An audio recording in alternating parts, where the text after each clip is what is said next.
This is a 2021 Dodge Charger SXT, the 3.6 V6. We just did a dual exhaust conversion right from the cat's back. Went with the Flowmaster 40 muffler on it, the good old original 40 series. Put a custom True-X pipe on there.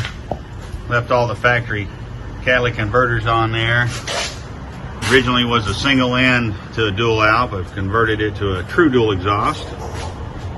Deleted the rear mufflers on the back, or resonators as some would call them.